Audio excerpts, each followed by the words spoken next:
Tema Podcast. Olá, tudo bem? Estamos começando mais um Tema Podcast. Eu sou o Fábio Galassi, da Secretaria Executiva de Comunicação da Unicamp. Estamos recebendo hoje aqui a grata presença da pesquisadora e professora Rosali Lopes. Seja bem-vinda, professora. Muito obrigada. Ela é natural do Rio de Janeiro, mais precisamente da praia de Ipanema, graduada em astronomia, doutora em geologia planetária pela Universidade de Londres, tem 3 décadas de experiência na investigação de superfícies planetárias, particularmente vulcanismo. No fim do doutorado, começou a trabalhar com divulgação científica no Observatório de Greenwich, no Reino Unido, e após um pós-doutorado no Jet Propulsion Laboratory, JPL, da National Aeronautic and Space Administration, a NASA, nos Estados Unidos, foi convidada a permanecer no laboratório da agência, onde trabalha desde 1991. É um enorme prazer receber a senhora aqui. Eu acho que a gente tem muita coisa para conversar. Queria começar falando o seguinte: a descoberta de um fenômeno que a gente depois veio a chamar de efeito estufa, foi percebido pela primeira vez do espaço, durante uma missão de uma nave que passaria por Vênus. E fotos do espaço também são capazes de mostrar claramente a devastação sofrida recentemente na floresta amazônica. Dito isso, a senhora acha que o espaço tem as respostas que a gente precisa para viver melhor aqui no planeta Terra? Eu acho que o espaço tem muitas das respostas. Como você disse, o efeito estufa foi descoberto por causa de uma missão a Vênus, uma das missões Mariners, há bastante tempo atrás, e o famoso cientista Carl Sagan, que realmente desenvolveu isso. E muitos outros fenômenos, por exemplo, crateras de impacto e o perigo que existe na Terra de um asteroide se chocar com a Terra, isso foi descoberto porque a Lua tem muitas crateras. A Terra não tem tantas porque na Terra teve muita erosão, teve movimento das placas tectônicas que destruiu essas crateras que a maioria são muito antigas. Quando os astrônomos começaram a olhar para a Lua e vendo que tinha muitas crateras, eles pensaram que fossem crateras vulcânicas, porque é o que nós temos mais na Terra.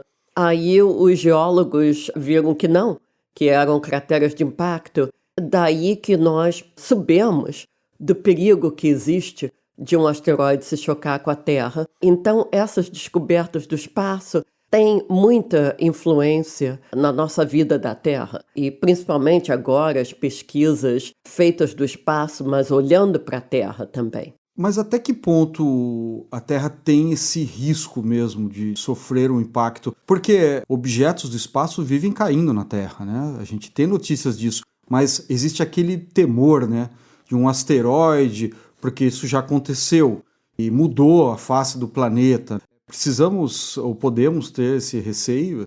Um pouco, sim. Era muito mais comum há bilhões de anos atrás, quando o sistema solar estava se formando e tinham muitos mais objetos impactando um ao outro. Mas mesmo agora tem algum perigo e a NASA, por exemplo, tem um sistema de monitoramento e estamos preparando uma missão para realmente descobrir mais asteroides pequenos, porque os grandes nós sabemos mais ou menos, mas os pequenos não. Mas tem até um programa por telescópio para ver objetos que estão vindo para cruzar a órbita da Terra, que pode ter algum perigo.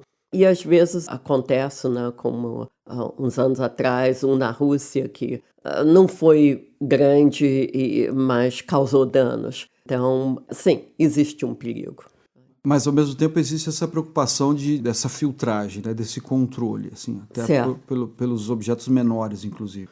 Bom, durante uma missão à Lua de Júpiter, chamada Europa, a nave Galileu descobriu que há um oceano de água líquida embaixo de uma crosta de gelo. E recentemente o robô Perseverance coletou amostras de rochas que podem conter provas de que micro-organismos já se desenvolveram em Marte. Eu queria saber da senhora, a resposta que buscamos, né? Vida fora do planeta Terra. Até que ponto essa pergunta está muito próxima de ser desvendada? Bem, eu espero que esteja próxima, mas é muito difícil você realmente detectar a vida com certeza. Até durante a missão Galileu teve uma coisa muito interessante. A nave Galileu passou pela Terra, porque ela foi a Vênus primeiro para fazer uma manobra que a gente chama de assistência de gravidade, e saiu do outro lado com mais energia para poder chegar a Júpiter. E ela também usou a Terra como assistência de gravidade, e foi a primeira nave interplanetária a passar pela Terra. Então, o Carl Sagan liderou um estudo. Nós fizemos observações da Terra. Na época eu ainda não estava trabalhando na missão, mas eles fizeram, para ver se realmente conseguiam detectar a vida na Terra. E foi muito difícil. Eles perceberam coisas como tinha muito metano na atmosfera da Terra, mais do que deveria ter. Isso pode ser um sinal de vida. Mas realmente o único sinal de vida certo foi por um instrumento que detectou ondas de rádio moduladas.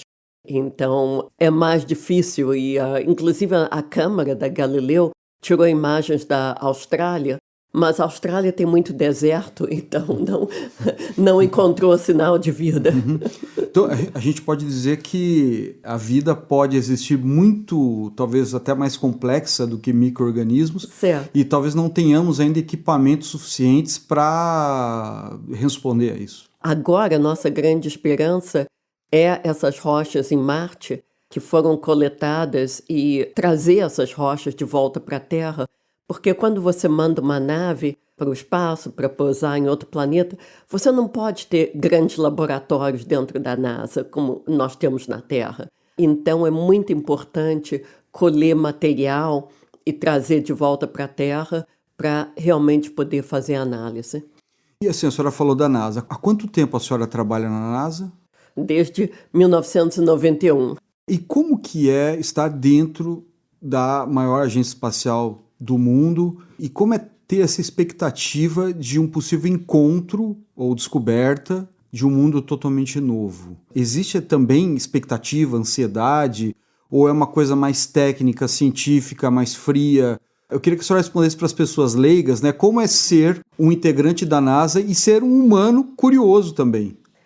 Olha, eu ainda acho muito emocionante. É claro que no dia a dia a gente fica meio frio, meio técnico, mas às vezes quando eu entro no JPL, eu ainda penso, esse era o meu sonho de criança, que eu consegui. Então, às vezes ainda é muito emocionante. E nós temos partes do trabalho que são muito emocionantes, como, por exemplo, eu trabalhei na Cassini e nós vimos a superfície da Lua Titã pela primeira vez.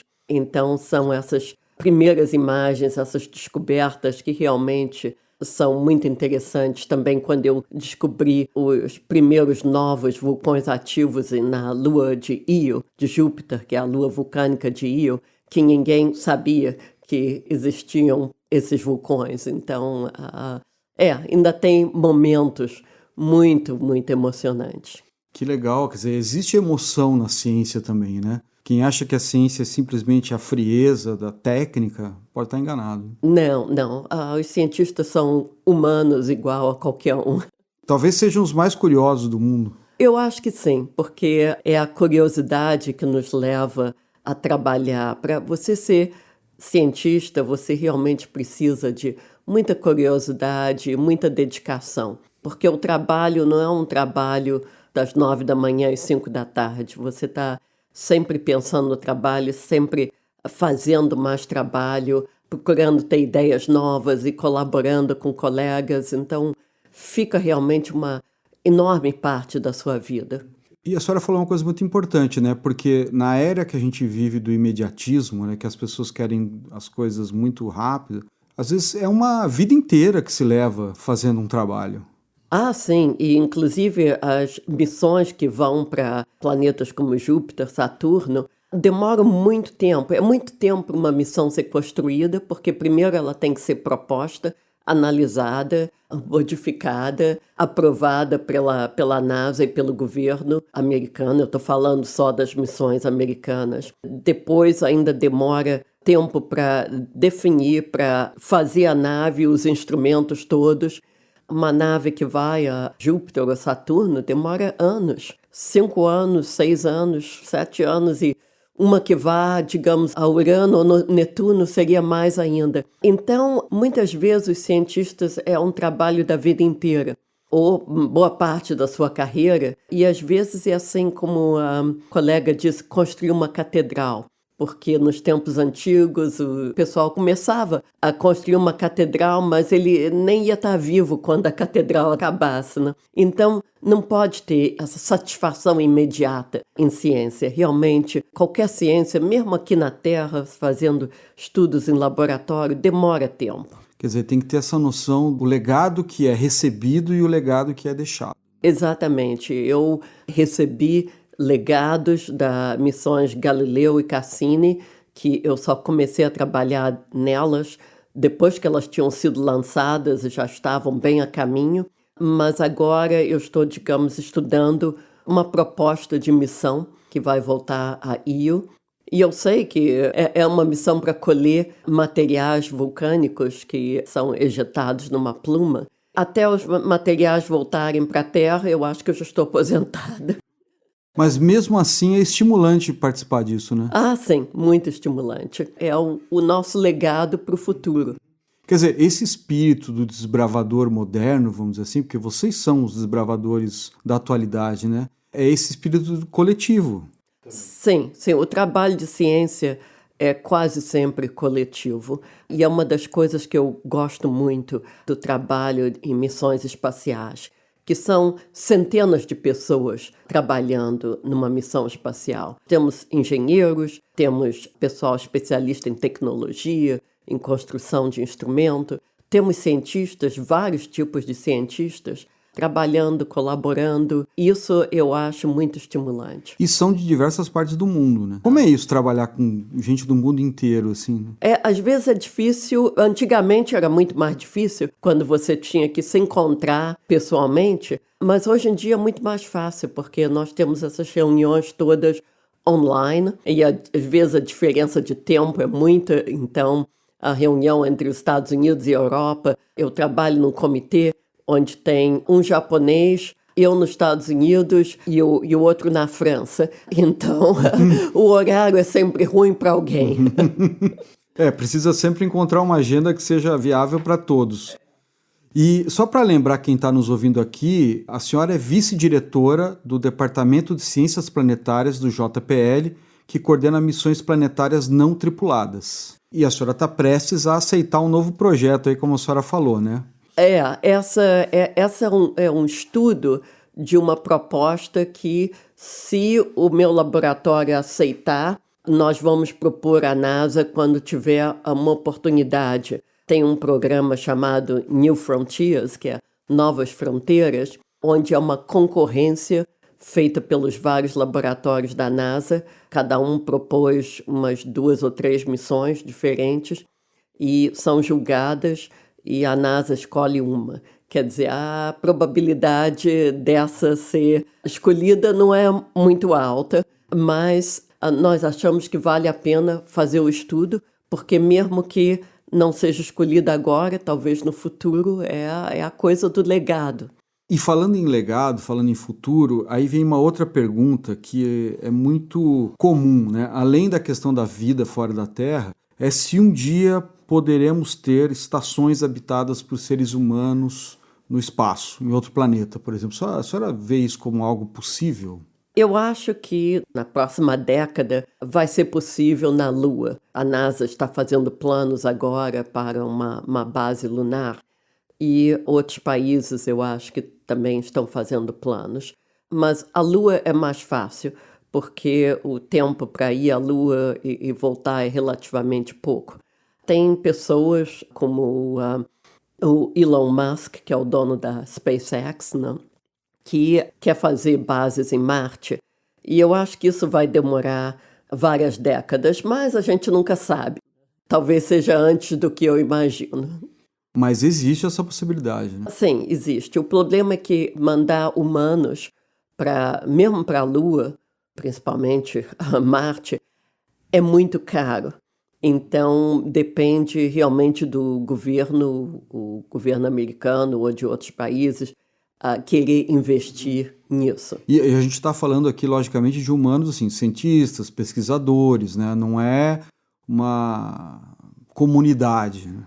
Não, nós estamos falando de um pequeno grupo de astronautas que tem pesquisadores, cientistas, médicos, engenheiros que poderiam ir para uma base lunar para um tempo definido. Eu acho que não seria para ficar muito tempo, porque, inclusive, fisiologicamente, o espaço não é bom para o seu corpo, não é bom ficar muitos anos no espaço. E o que acontece? O envelhecimento é mais rápido? O maior problema é a perda de músculo, porque a gravidade é menor. Então, na estação espacial, por exemplo, eles têm que fazer muito exercício para não perder o músculo. E claro que o músculo também tem um efeito nos ossos. Mas também tem o problema da radiação. A radiação causa danos que podem levar a câncer, por exemplo. Uhum. Outra coisa que eu acho interessante a gente conversar aqui, quais os benefícios que as missões espaciais podem trazer para o cotidiano das pessoas?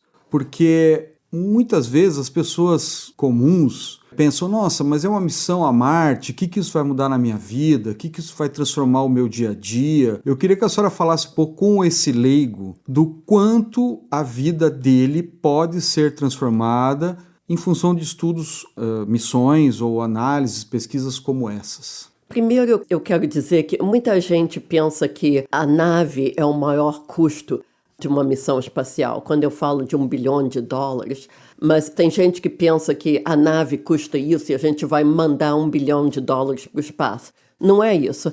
A maioria do dinheiro gastado aqui na Terra, empregando cientistas, engenheiros, técnicos e todo o pessoal que é necessário para manter essa infraestrutura, para poder fazer essas naves e esse programa espacial. Mesmo as secretárias, o pessoal da finança, os empregados da cafeteria, todos são importantes. E nós fazemos muita coisa com a parte comercial agora, então com as indústrias que fornecem até as naves ou componentes para as naves. Então a maioria do dinheiro é gasto aqui. E o benefício, além de empregar muitas pessoas e desenvolver a nossa engenharia, tecnologia, ciência, é que tem descobertas técnicas na engenharia, na tecnologia, na ciência, que são muito aplicadas aqui. Por exemplo, uma das descobertas que veio do programa espacial é a tecnologia para telefones celulares, que hoje em dia todo mundo usa. Por quê? Porque quando a gente manda uma nave para o espaço, tudo tem que ser muito pequeno e muito leve, porque senão custaria mais caro ainda e é difícil de colocar no espaço. Então, muitas das coisas que nós usamos hoje em dia e tem aplicações em medicina, em vida cotidiana, vieram do programa espacial. Quer dizer, que facilitam a nossa vida e garantem até a nossa sobrevivência. Sim, talvez, porque o estudo de asteroides, por exemplo, que podem impactar com a Terra, o estudo do efeito estufa, todos esses têm muito impacto na nossa vida. Às vezes, quem sabe, no futuro, a nossa raça humana vai estar em outros planetas para garantir a nossa sobrevivência caso algo aconteça com a Terra. Seria mais um tijolinho nessa catedral. Exatamente.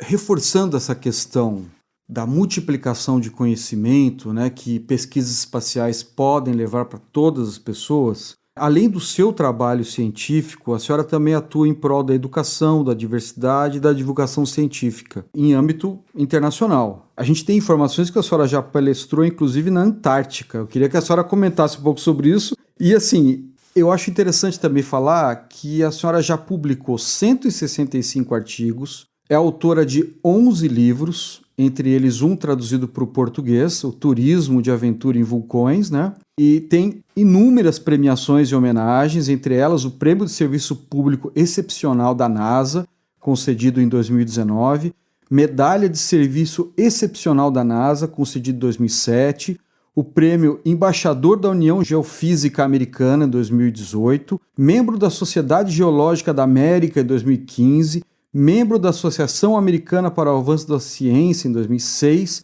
Além disso, como se não bastasse, a medalha Carl Sagan de Excelência em Comunicação Científica para o público da American Astronomical Society 2005. Quer dizer, o Carl Sagan que é um mestre, né? Eu lembro do Carl Sagan dos programas de TV. Ele é um ícone também da divulgação científica para a população em geral, né? Queria que a senhora falasse sobre isso, sobre a sua missão aqui na Terra, de divulgar conhecimento, começando pela curiosidade maior. Como foi palestrar na Antártica? Eu fui à Antártica fazer um projeto, inclusive, de divulgação. A National Science Foundation, dos Estados Unidos, que dá verbas de ciência, ela tem um programa na Antártica e tem um programa que eles chamam de artistas e escritores. Então, é um programa de divulgação. E eu queria muito ir à Antártica e ver o Monte Erebus, que é o único vulcão ativo na Antártica. Eu já tinha escrito 2 livros com um artista que se especializa em arte planetária, quer dizer, ele imagina como seria a paisagem se você estivesse, por exemplo, na Lua Io, ou na Lua Europa, ou Encelados. Então, eu entrei em contato com ele e disse por que nós não escrevemos uma proposta para ir para a Antártica e escrever um livro ilustrado pelas suas pinturas sobre como a paisagem da Antártica poderia se comparar com a paisagem, principalmente das luas geladas de Júpiter e Saturno e outras. E a proposta foi aceita. E quando nós chegamos na Antártica, a base americana de McMurdo tem muita gente, centenas de pessoas, e eles pediram para mim dar uma palestra sobre geologia planetária. Então, foi o último continente que eu dei palestras, porque eu já tinha dado palestras em todos os outros continentes, e também o último continente que eu fui ver um vulcão ativo. E eu tenho uma colega que, por coincidência, estava também nessa base de McMurdo, e eu já tinha viajado com ela, inclusive para trabalho de campo, em todos os outros continentes. E nós temos uma piada entre nós, que nós também já fizemos compra em todos os continentes, até na Antártica, porque tem uma lojinha na base de McMurdo. E qual que é a sensação, assim, Deve ser gratificante, né? Passar esse conhecimento para outras pessoas do mundo todo, né? Porque não basta ter conhecimento, reter conhecimento, é preciso compartilhar, como a gente tem falado desde o começo da conversa, né? Eu acho que é uma obrigação de todo cientista, porque nós somos financiados por dinheiro público.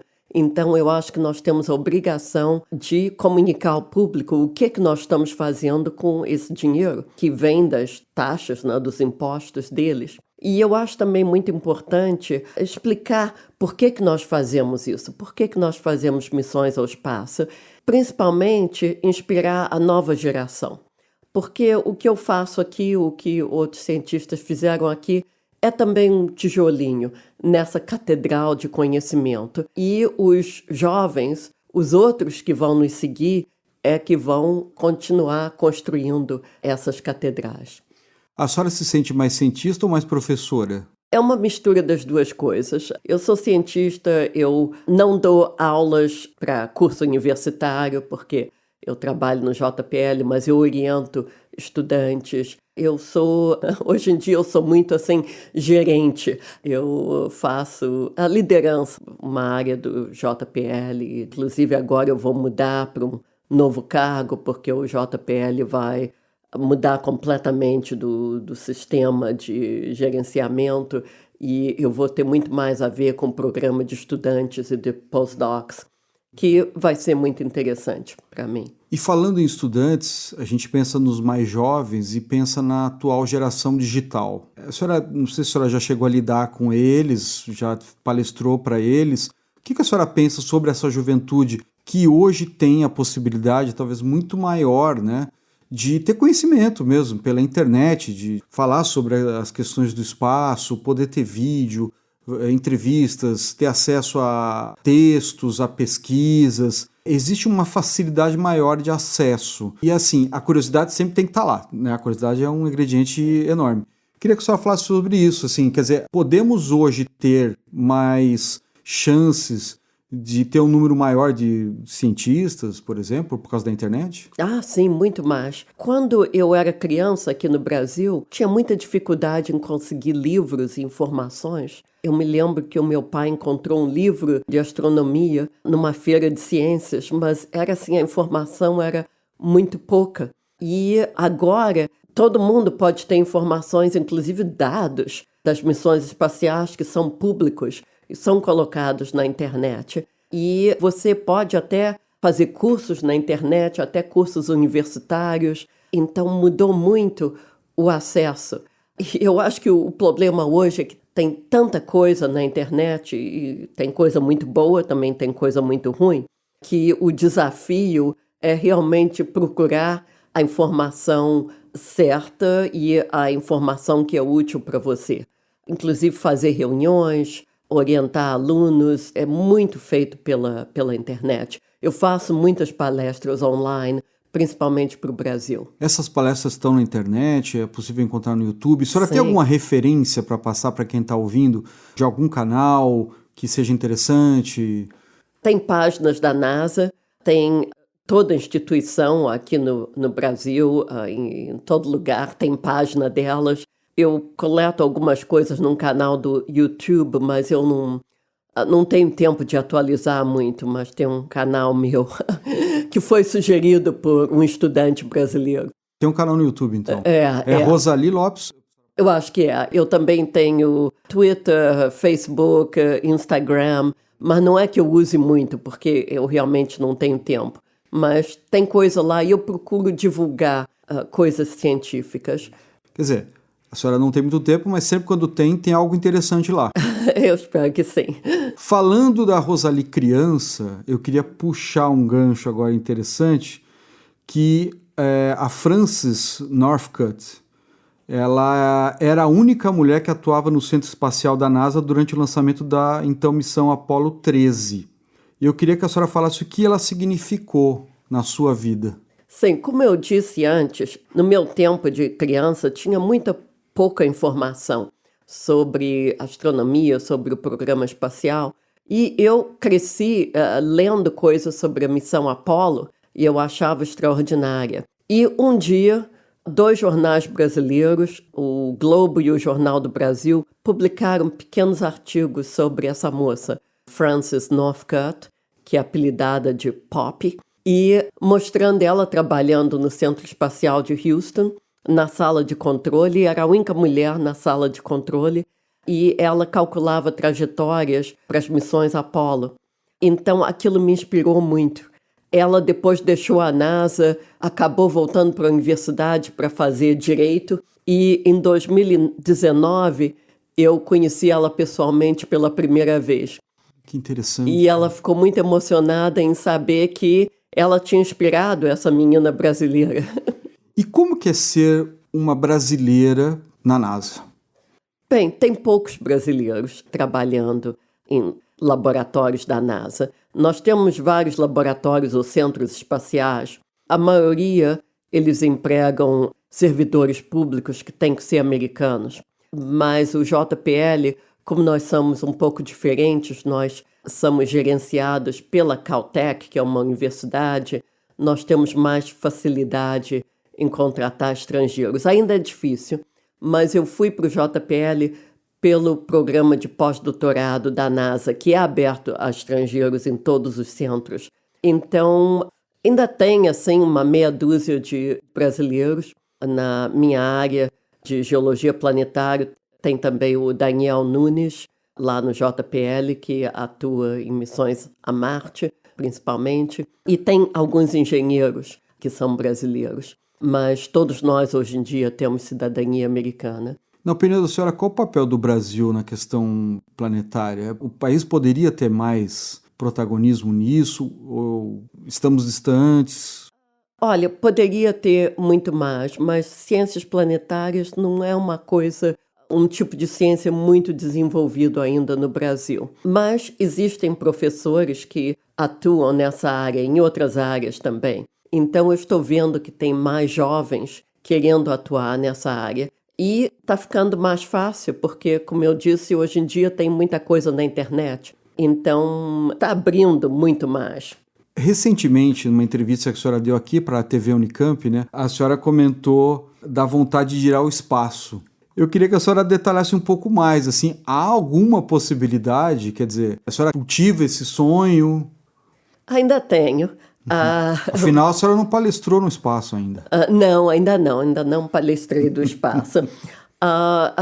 Eu até me candidatei a astronauta, eu acho que foi uns 10 anos atrás, mas agora, embora eles não dizem que tem um limite na idade, tecnicamente, quer dizer, tem, porque o treino é muito rigoroso e quando você está treinado, se você já for de meia idade, você não vai mais passar os exames físicos. Mas hoje em dia tem muita possibilidade por causa da área comercial, da SpaceX, da Blue Origin. Então, se eu tiver muita sorte ou se eu ganhar na loteria, eu ainda posso ir ao espaço. Então, a esperança é a última que morre. A senhora me lembrou uma outra coisa interessante também. Pela primeira vez em 60 anos, a NASA tem uma equipe de astronautas formada pela maioria de mulheres. O que significa isso para a senhora?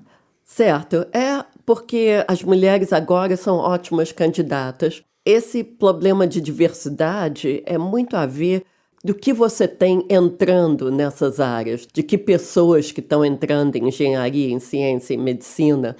Se você não tem as mulheres entrando na área, você não vai ter muitas mulheres para escolher depois. Então, é o que a gente chama de pipeline. Você tem que ter os estudantes diversos entrando nessas áreas, tem que ter o pessoal jovem, senão não tem jeito. Quer dizer, o espaço é das mulheres, então. Agora também é das mulheres, tanto quanto dos homens.